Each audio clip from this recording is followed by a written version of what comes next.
안녕하십니까. 최진의 세상 사는 얘기입니다. 오늘은 독도운동은 표현이 칼보다 강하다고 했나? 이런 주제가 되겠습니다. 그 밑에 또 표현이 타이티어 된 수어가 됐죠. 표현이 칼보다 강하다. 이런 뜻이 되겠습니다. 자, 우선 지난 80년 동안 한 번도 경험하지 못했던 정치인의 매국을 목격했습니다. 매국이란 말은 나라를 팔아먹는다는 뜻입니다. 1945년 해방이 되고 이승만 정부 들어서면서 한일 간의 어업협정을 체결할 때 한국의 독도와 일본의 오키도 사이를 배타적 경제 수역으로 설정했습니다. 한일 간의 배타적 경제 수역은 유엔 해양법에 따라 200해리 안에 들어가는 한일 양국의 해역에 서로 겹치는 지역을 배타적 경제 수역이라 이렇게 하고 거기에서 경제활동을 할 수 있다. 이래서 배타적 경제 수역입니다. 배타적이라는 말은 영어에서 익스클루시브입니다. 익스클루시브는 어떤 의미냐? 이걸 사진 찾아보면 배타적 또는 독자적이라는 말 나옵니다. 배타라면 남을 배임하는 뜻인데 남을 배임 독자가 되겠죠.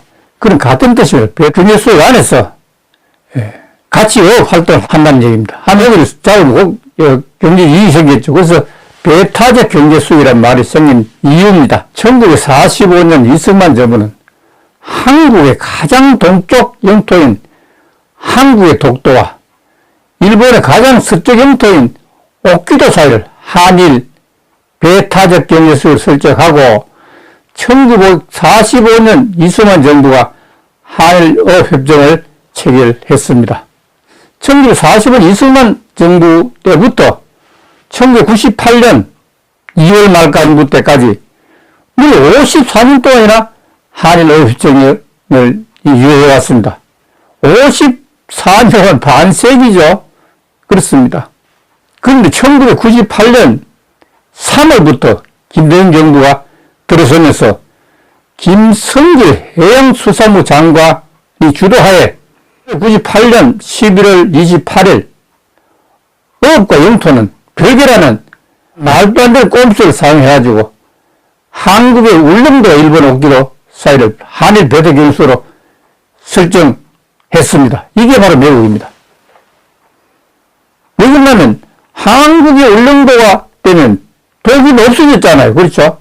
그러니까 그 배타적 경제 수역 안에 공동 관리하는 그런 쪽이 됩니다. 그럼 이것도 이런 형태로 만들어버렸습니다.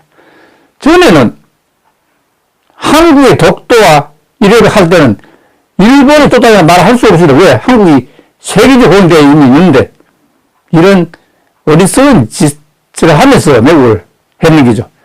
1999년 1월 6일 국회에서 날치기 통과하고 나서 1999년 1월 22일부터 신한일 어업협정을 체결하게 됩니다.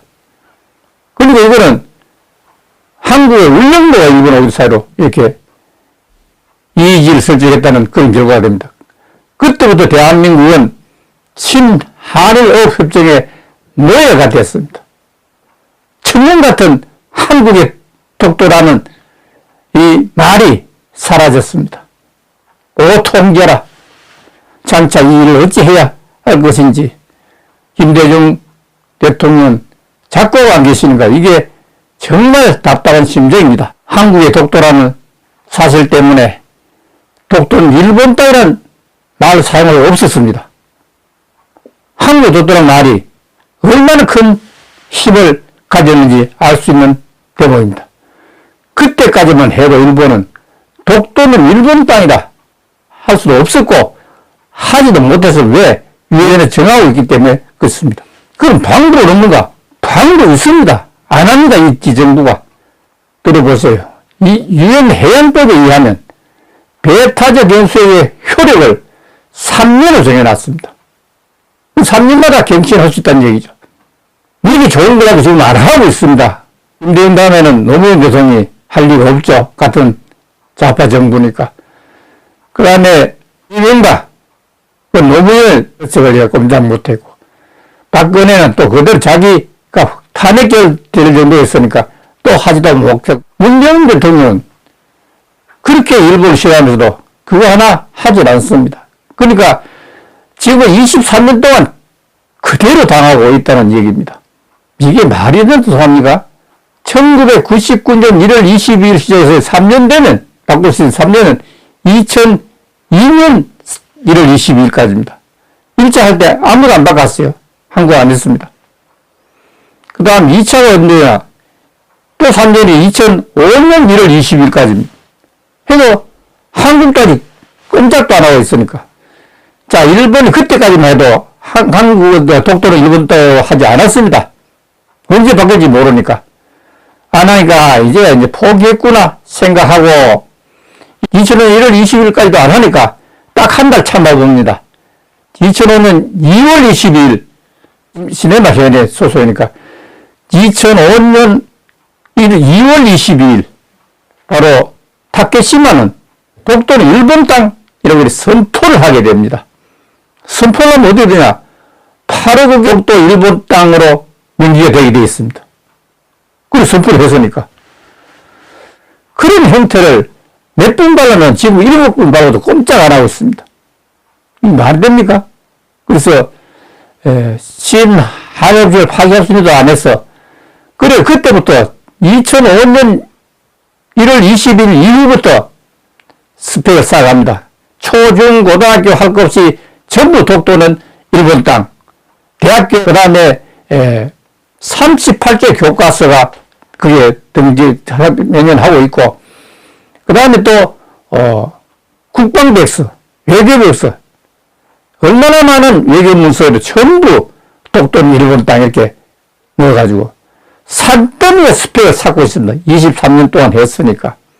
왜 하느냐? 이거는 어차피 국제사법재판소에 가야 되니까 거기 가면 자기들도 유리하게 스펙을 쌓고 있는 게 잣더미를 쌓깁니다. 이건 어떻게 할 작전입니까? 어떻게 할지 한번 물어봐야 됩니다. 정말 일본 지금 대통령들은 정말 대통령이 아니라는 생각밖에 안 듭니다. 어떻게 나라를 자기 나라 살찜을 떠들며 키우도 그대로 깨가 주는 그런 형태가 어딘지 알 수가 없습니다. 자, 그래서 내년 2023년 1월 22일 되면 얼마 되느냐? 바로 그때가 8년차가 됩니다. 그럼 24년 동안 꼭박 해먹었다는 얘기죠. 어떻게 내년 1월 21일 우리가 교육을 해야 됩니다. 그렇기 때문에 이거 급합니다. 그래서 매월 수요일 한 번씩 행사를 하기로 이렇게 했습니다. 그 행사는 펜이 칼보다 강하다 하는 이런 주제로 할 예정입니다. 정치인의 매국에 무르지는 독도의 부처 하는 이런 5월 18일 행사입니다. 펜이 칼보다 강하다는 행사 안내입니다. 2022년 5월 18일 수요일 날 10시 30분부터 행사를 시작합니다. 그래서 광화문 일본 대사관 소년상 앞에서 하게 됩니다. 이건 종로 경찰서 이미 다 빼드립니다. 그럼 문동 방향과 출전가를 낭송을 하고 시낭송도 하게 됩니다. 시낭송이 앞으로 주가 됩니다. 이 시낭송을 해서 그걸 모아가지고 취집을 무척 많이 만들어가 이제 국내에 배포하는 그런 작전을 하고 있습니다. 그래서 주체는 한국과학통섭포럼 내가 대표로 있고 그 다음에 좀 전에 말씀드린 대로 서울 종로문인협회 또 회장 송연주 이 종로문인협회가 한 500~600명이 가진 그런 문인협회이기 때문에 여기 또 들어옵니다. 그리고 그날 진행은 홍성은 한국아동문학회 이사장이 하게 되고 한국아동문학회 흥사단 한국독도연구소 한민족 독도사관 바다사랑 실천 시민연합 그 뒤에 더 있는데 또 듣지는 않았습니다. 많은 시민이 참석해도 좋겠다 하는 생각을 하게 됩니다.